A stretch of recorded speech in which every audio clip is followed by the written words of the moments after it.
Evelyne Delia n'apparaît jamais simplement à l'écran. Elle s'y impose. La vie est faite de surprises, mais il faut savoir les affronter. Confiait-elle un jour à un journaliste, et son sourire énigmatique semblait en dire plus que des mots. Les téléspectateurs la reconnaissent, la saluent, la jugent parfois. Mais derrière la voix chaleureuse qui annonce le ciel, se cache une femme aux trajectoires inattendues, où l'élégance côtoie l'audace. Comment cette icône de la météo française a-t-elle façonné son univers, entre course automobile, combat personnel et innovation médiatique? Voilà un récit qui commence à peine. Née à Cologne le 18 avril 1948, Evelyne Delia grandit dans la douceur de Bordeaux, une ville où les lumières dorées des façades se reflètent dans la Garonne, comme pour annoncer que sa vie serait teintée de subtilité et d'élégance. Fille unique, elle développe très tôt une curiosité insatiable pour le monde et les langues, et cette curiosité la conduit naturellement vers l'anglais, qu'elle étudie à la Sorbonne Nouvelle, Paris 3. Déjà, ses professeurs remarquaient son esprit vif et sa capacité à captiver l'attention, un talent qui se révélerait décisif quelques années plus tard sur les plateaux de télévision. C'est dans les couloirs feutrés de l'ORTF, alors Télévision publique française, qu'Evelyne fait ses premiers pas devant la caméra. À une époque où l'écran est encore un lieu de gravité et de retenue, elle apporte une fraîcheur discrète, un naturel qui détonne, mais qui séduit immédiatement les producteurs. Les premières apparitions ne sont pas seulement un apprentissage technique, elles forgent sa présence, sa voix, cette manière de parler qui semble parler à chacun d'entre nous sans jamais se répéter. On la voit dans de petites chroniques matinales où chaque sourire, chaque inflexion de voix devient un acte de séduction subtil, mais jamais ostentatoire. Les portes de TF1 s'ouvrent peu après, et Evelyne devient animatrice de programmes du matin tels que « À la bonne heure ». Loin des projecteurs du prime time, elle construit patiemment un lien intime avec le public. Les téléspectateurs ne l'admirent pas seulement pour sa diction impeccable ou son élégance naturelle, ils sentent qu'elle est là, à leur hauteur, et que chaque mot compte. C'est également cette proximité qui l'a fait choisir, plus tard, de présenter des concours de renom comme le Eurovision Song Contest et même des émissions dédiées à la consommation, où la rigueur se mêle à l'empathie. L'ascension d'Evelyne sur TF1 n'est pas immédiate. Les années 1980 voient sa carrière se diversifier. Elle anime Ravi de vous voir, La Maison TF1 et multiplie les apparitions qui lui valent un 7 d'or en 1985 pour le titre de présentatrice de télévision exceptionnelle. Derrière ces succès se cache une femme qui ne se contente pas d'être aimée. Elle veut comprendre, anticiper, évoluer. Même dans les programmes légers, elle impose une rigueur qui frôle la perfection, et son public le remarque. Il est surprenant pour beaucoup de découvrir que cette image de douceur et de précision cache aussi une âme d'aventurière. Très peu savent qu'en 1984, Evelyne participe au Paris-Dakar Rally en tant que copilote sur une Fiat Panda 4x4. Une femme à l'écran, souriante et impeccable, naviguant dans les dunes impitoyables, affrontant la poussière et le vent, voilà qui bouleverse l'idée que l'on peut se faire d'une présentatrice météo. L'histoire de cette course, racontée parfois dans des interviews confidentielles, révèle un autre visage, celui d'une femme capable de prendre des risques, de plonger dans l'inconnu avec un mélange d'intelligence et d'audace. C'est peut-être ce paradoxe qui a forgé son lien unique avec le public. Evelyne Delia n'est jamais ce que l'on croit au premier regard. Les programmes qu'elle anime ensuite, comme C'est bon à savoir, illustrent sa capacité à transformer la routine quotidienne en un moment captivant. Chaque segment, chaque démonstration est pensée comme un acte de transmission, une manière de rappeler aux spectateurs que l'information peut être vivante, presque tactile. Cette exigence de clarté et d'accessibilité deviendra une marque de fabrique qui expliquera plus tard son succès au sein du département météo de TF1. Ainsi, avant même d'annoncer les températures et les vents, Evelyne Delia a déjà construit un univers où rigueur, charme discret et audace coexistent. Le public ne voit qu'une partie de ce travail invisible, la discipline, les répétitions, les ajustements constants. Mais c'est dans cette alliance silencieuse entre talent et exigence que se dessine l'ébauche d'une légende. Et quand, quelques années plus tard, elle prend les rênes de la météo, elle ne se contente pas de prédire le ciel. Elle impose un style, une méthode, une manière de regarder le monde. Le chemin est tracé, mais des surprises l'attendent encore. Des combats qu'aucune caméra ne peut filmer. Car derrière le sourire d'Evelyne, le public ignore encore beaucoup de choses.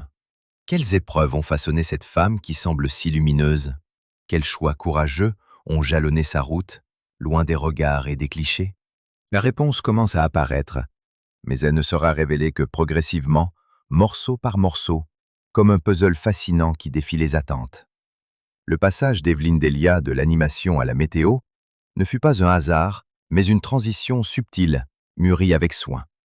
Dès 1992, elle s'investit dans les bulletins météorologiques de TF1, et ce qui aurait pu être perçu comme un changement de registre devient rapidement une révélation pour le public. Chaque mot prononcé, chaque graphique présenté est l'expression d'une exigence discrète mais implacable. Rendre la science accessible, vivante et captivante. Ces prédictions ne se résument pas à des chiffres. Elles sont accompagnées d'une gestuelle mesurée, d'une diction précise, d'un sourire qui semble rassurer même face aux tempêtes les plus imprévisibles. En 2000, son expertise et son engagement lui valent la direction du département météo de TF1. Une responsabilité qui dépasse la simple présentation. Elle supervise les équipes, choisit les contenus pédagogiques et, surtout, imagine des façons inédites de communiquer.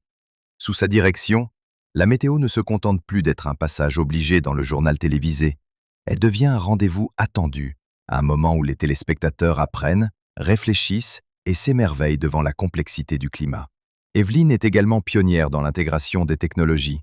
Fin 2012, elle introduit pour la première fois en France les écrans tactiles dans les bulletins météorologiques, une innovation qui transforme la présentation en une expérience presque interactive.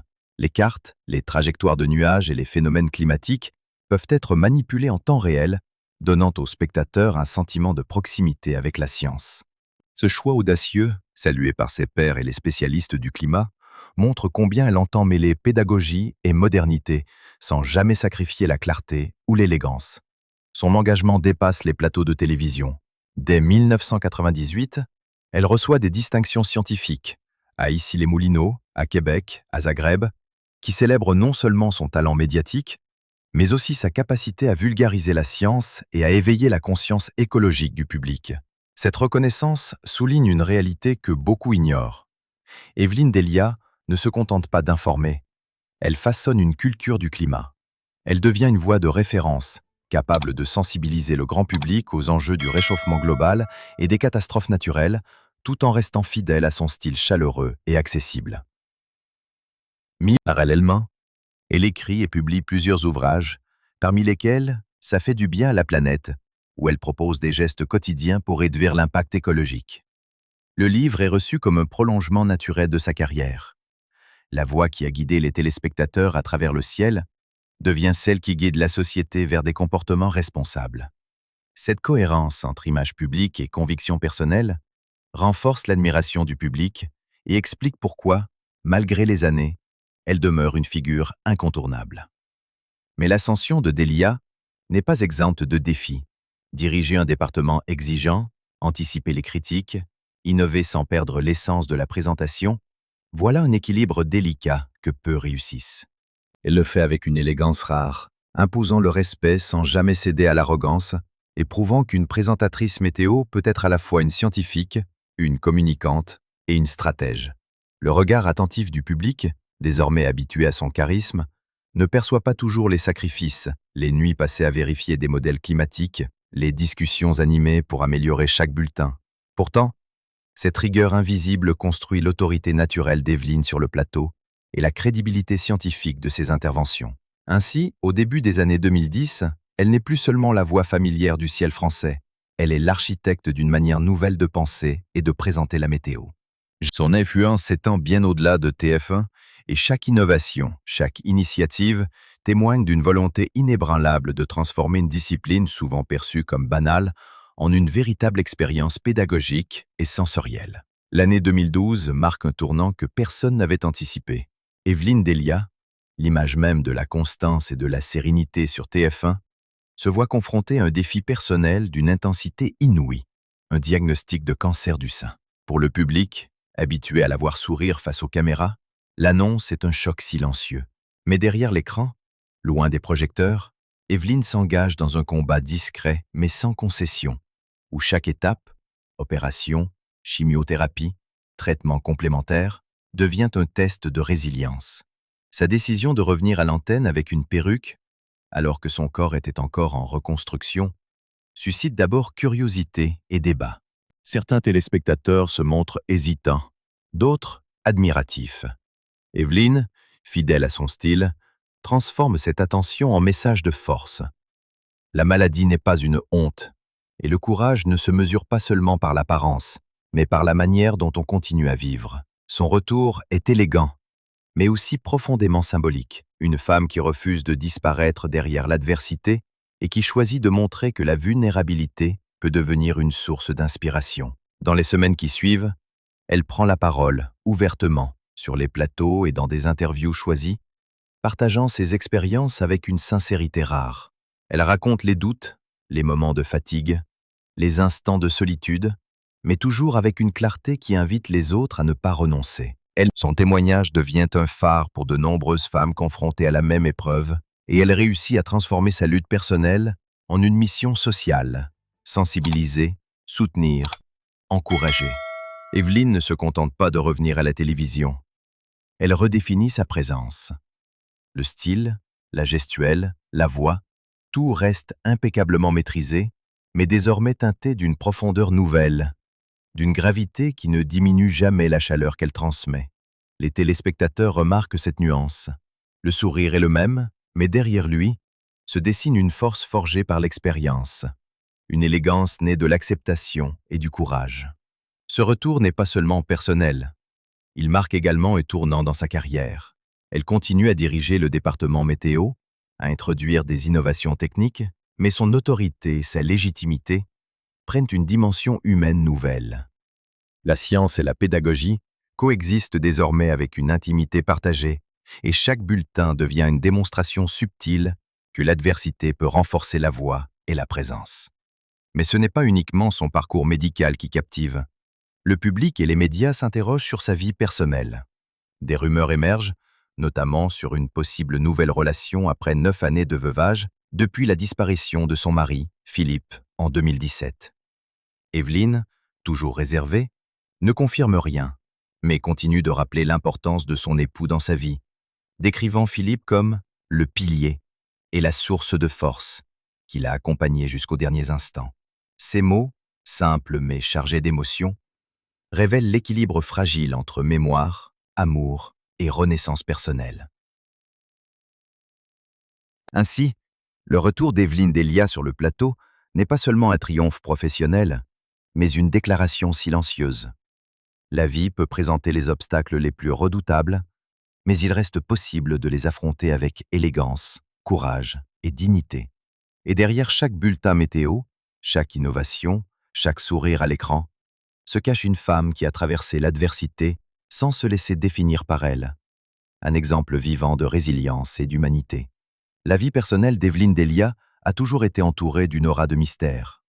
Alors que les téléspectateurs la connaissent pour sa voix chaleureuse et son élégance immuable, très peu soupçonnent les turbulences qui ont jalonné son existence privée. Dans les années 1980, des rumeurs infondées circulaient à propos de sa fidélité, des bruits qu'elle qualifiera plus tard de malveillants et absurdes. Nantin ait choisi le silence, laissant le temps et la transparence rétablir la vérité. Ce n'est qu'après plusieurs décennies que ces histoires sont confrontées, réaffirmant son intégrité et sa capacité à traverser les tempêtes médiatiques avec dignité. Le décès soudain de son mari Philippe en avril 2017 laisse un vide immense. Evelyne évoque son époux comme le pilier, la force silencieuse de sa vie. Dans les interviews, chaque mot trahit l'affection et la profondeur de leur lien. Malgré les années qui passent, elle continue à évoquer son souvenir, non comme un poids, mais comme un guide et une inspiration dans ses choix quotidiens. Ce dévouement à la mémoire de Philippe renforce l'image d'une femme fidèle à ses engagements, autant dans la vie personnelle que professionnelle. Les rumeurs d'une nouvelle relation, 9 ans après la disparition de Philippe, circulent dans la presse people et sur les réseaux sociaux. Evelyne demeure discrète, ne niant ni confirmant, laissant planer une tension subtile. La curiosité du public se mêle à l'admiration pour sa retenue. Chaque apparition publique, chaque sourire, devient un équilibre entre transparence et intimité, un art maîtrisé de la communication personnelle. Cette gestion prudente de la vie privée contribue à la fascination que le public entretient pour elle. Elle apparaît à l'écran comme une figure intemporelle, toujours impeccable, rassurante, mais jamais complètement dévoilée. Le contraste entre sa présence solaire sur TF1 et les défis intimes qu'elle affronte confère à Evelyne Delia une aura de mystère et de profondeur. Ainsi, derrière l'image publique se dessine une femme qui choisit ses batailles et ses confidences. In the ancient land of Eldoria, where skies shimmered and forests whispered secrets to the wind, lived a dragon named Zephyros. Not the burn-it-all-down kind, but he was gentle, wise, with eyes like old stars. Even the birds fell silent when he passed. Les rumeurs, les pertes et les attentes du public deviennent des éléments qu'elle transforme en force. Une maîtrise du soi qui fascine, inspire et maintient un lien indéfectible avec ceux qui la regardent, semaine après semaine, année après année. Au-delà du plateau et des projecteurs, Evelyne Delia se distingue par une conscience aiguë des enjeux environnementaux. Bien avant que la question climatique ne devienne une urgence médiatique, elle utilise sa voix pour éveiller l'attention sur le réchauffement planétaire et les gestes quotidiens qui peuvent faire la différence. Son livre de 2007, « Ça fait du bien à la planète », n'est pas seulement un manuel pratique, c'est une invitation à repenser. Chaque page reflète la précision et la pédagogie qui caractérisent ces bulletins télévisés, mais avec une touche personnelle qui inspire et responsabilise le lecteur. Les distinctions ne se font pas attendre. De 1998 à 2003, elle reçoit des prix scientifiques à Issy-les-Moulineaux, Québec et Zagreb, honorant sa capacité à vulgariser la science tout en restant accessible. Ces prix, souvent réservés aux chercheurs et spécialistes, témoignent de l'exceptionnelle crédibilité qu'elle a su instaurer. Sa nomination au poste de chevalier puis d'officier de la Légion d'honneur souligne également le respect institutionnel qu'elle a gagné grâce à une carrière exemplaire, mêlant communication et engagement citoyen. La transition vers un rôle de leader au sein du département météo renforce encore son influence. Sous cette direction, la présentation devient interactive, avec l'introduction d'écrans tactiles et de technologies innovantes qui permettent de visualiser en temps réel les trajectoires des phénomènes climatiques. Loin de se contenter de montrer le ciel, elle transforme chaque bulletin en expérience pédagogique, rendant palpable ce que beaucoup ne perçoivent qu'en chiffres et symboles. Pour le public, son engagement se traduit également par une constance quotidienne. À travers les années, elle reste fidèle à TF1, apportant régularité et confiance. La combinaison de compétences scientifiques, de pédagogie accessible et de charisme discret fait d'elle une référence unique, respectée par les téléspectateurs et les experts. Les récompenses, qu'elles soient nationales ou internationales, semblent naturelles face à un parcours où passion, rigueur et humanité se conjuguent. Evelyne Delia démontre ainsi qu'un visage familier à la télévision peut devenir un vecteur puissant de conscience écologique. Son influence dépasse l'écran. Elle invite chacun à comprendre, à agir et à réfléchir tout en conservant l'élégance et la sobriété qui sont sa signature depuis ses débuts. Les années récentes ont ajouté de nouvelles couches à l'image d'Evelyne Delia. Toujours rayonnante à l'écran, elle continue de surprendre par la profondeur de ses engagements et la discrétion de sa vie privée. Les rumeurs sur une nouvelle relation, 9 ans après le décès de Philippe, n'ont jamais été confirmées, mais elles révèlent une curiosité persistante du public, fasciné par l'idée que derrière cette élégance constante se cache une vie sentimentale riche et complexe. Evelyne, fidèle à elle-même, ne laisse filtrer que des indices subtils, insufflant au mystère une aura de dignité plutôt que de scandale. En avril 2026, elle évoque à nouveau son époux défunt comme le pilier de son existence, rappelant que même face aux changements et aux pertes, certaines forces demeurent immuables. Ces mots, chargés de nostalgie et de gratitude, tracent le fil invisible qui relie sa carrière exceptionnelle à sa vie personnelle et expliquent pourquoi son public continue de la voir non seulement comme une figure médiatique, mais comme un modèle de fidélité et de résilience. Dans le même temps, Evelyne ne cesse d'innover.